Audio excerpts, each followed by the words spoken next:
Assalamualaikum. Hari ini bersama dengan Pet Channel. Hari ini kita akan bincangkan jenis-jenis orang yang ada dalam aplikasi Litmesh.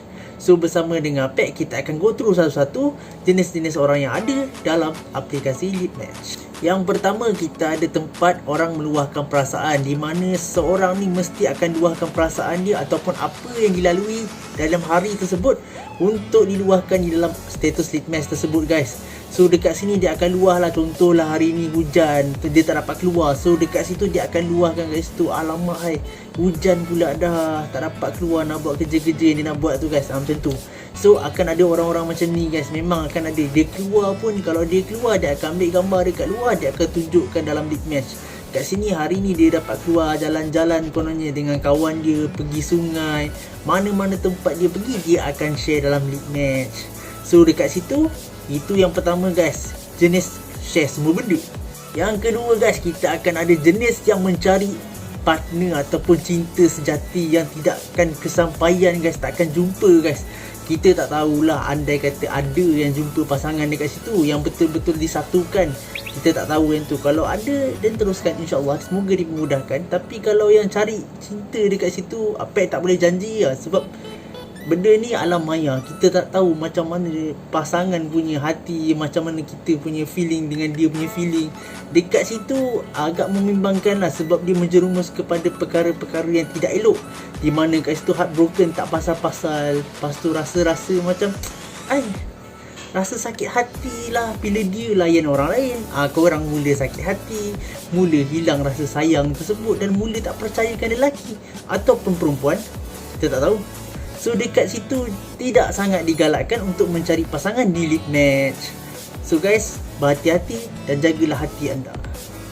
Yang ketiga, guys, kita ada person yang cepat bosan, guys. Korang chat dia macam mana sekalipun, kalau dia tiba-tiba hilang, lepas tu dia mesti buat benda lain, guys. Dia cepat bosan. Maksudnya dia bukan chat kau seorang, dia bukan chat kau dua orang, dia mungkin chat ramai orang, guys, tu, guys.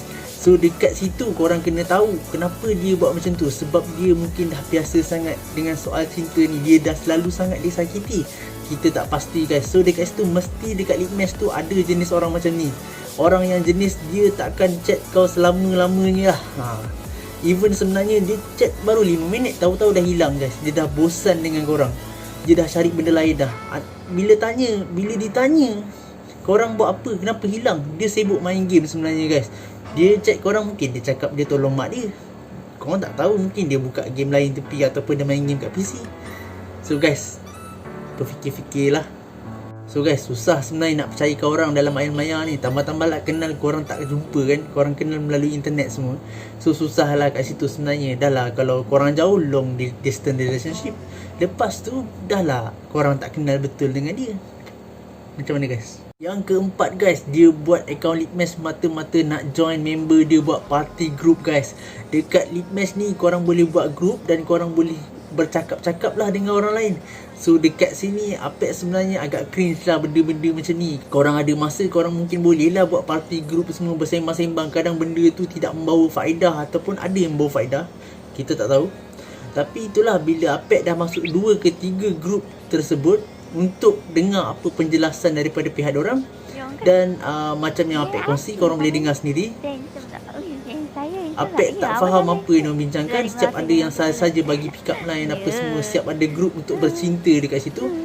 Dan itu termasuk dalam grup dan itu termasuk dalam kategori yang kedua, mencari cinta tanpa sebab, di mana korang baru lepas broken dan terus cari pengganti, dan korang akan bertambah broken di situ.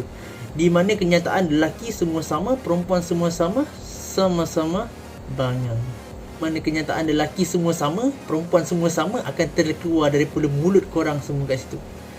So berhati-hati, guys, dalam mencintai seseorang dan mencintai.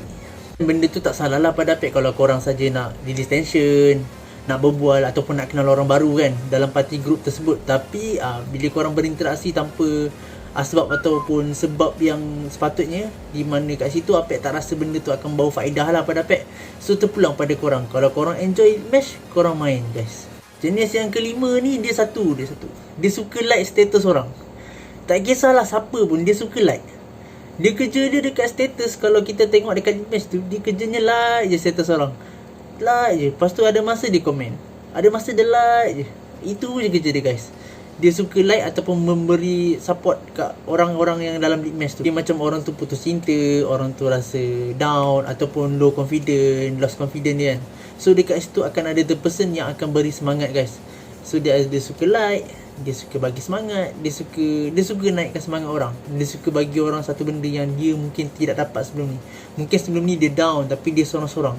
Tapi dia sekarang ni on litmas mata-mata bagi semangat dekat orang. Support orang tu guys. So orang-orang macam ni perlu banyak lagi sebenarnya guys dalam Malaysia ni. Sebab kita terlalu banyak orang yang toxic guys. Yang keenam guys, kita ada orang yang selalu buat kelakar guys dalam litmas ni. Dia tak kisah dia buat apa, dia akan buat kelakar dalam apa juga keadaan yang dia ada. So apa-apa benda yang dia buat dalam litmas tu, dia cuba cari the funny thing lah. So kalau korang perasan, korang akan perasan lah kalau korang main litmas. Tak perasan-perasan juga tak tahulah.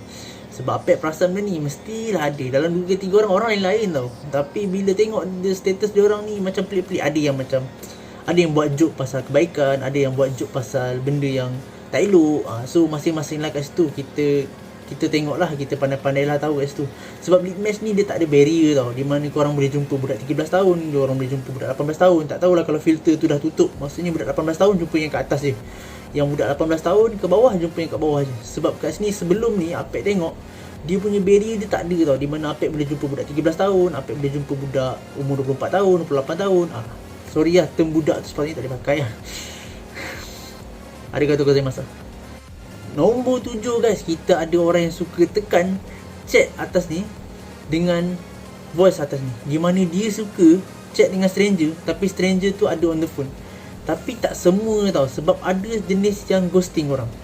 So akan ada orang yang jenis ghosting sebab mungkin dia terlalu ramai fans, mungkin terlalu ramai orang chat dia. Kita tak tahu, ataupun dia memang habit ghosting orang. Even andai dia dah ada relationship, dia memang suka ghosting dia punya partner. Andai kata dia tak nak ada apa-apa dengan partner dia tu, aku ghosting kau pandai-pandai lah hidup. Kita tak tahu. Itu hanya Apek punya pandangan guys, Apek punya pendapat dan based on pengalaman guys. So ghosting ni perkara, kalau korang nak tahu ghosting ni macam mana, korang boleh Google lah guys. Kalau nak penjelasan penuh daripada pihak Apek, korang boleh komen kat bawah. Korang boleh komen, korang boleh like, korang subscribe. Korang boleh buat apa je korang nak, asalkan korang subscribe channel Apek guys. Apek akan buat insya-Allah dalam masa dekat. Apek akan buat kenapa orang suka ghosting orang lain guys. Assalamualaikum. Apek rasa itu je penjelasan daripada pihak Apek. Dan cukup je lah 7 jenis-jenis orang yang Apek ceritakan tu. Sebab benda ni pada Apek litmas ni tak membawa kepada suatu perkara yang baik lah guys. Even ada baik, ada buruknya guys. So kat situ korang better, yang Apek nampak banyak buruknya lah guys. So kat sini yang perkara baiknya dia membawa kita kepada ramai kawan, ramai kenalan baru. Yang tak buruknya, Yang buruknya dekat sini. Yang buruknya pada Apek dia membawa banyak perkara negatif dan banyak orang toksik lah guys. Di mana tak semua benda yang kita buat dia akan suka dengan apa yang kita buat guys. Dan diorang ni banyak judging, di mana diorang banyak menilai kita daripada segi apa yang kita kongsi dekat status. Dan diorang tak tahu macam mana kehidupan kita di luar guys. Assalamualaikum. Semoga bermanfaat dan semoga berjumpa di video seterusnya guys. Assalamualaikum. Arigatou gozaimasu. Haha.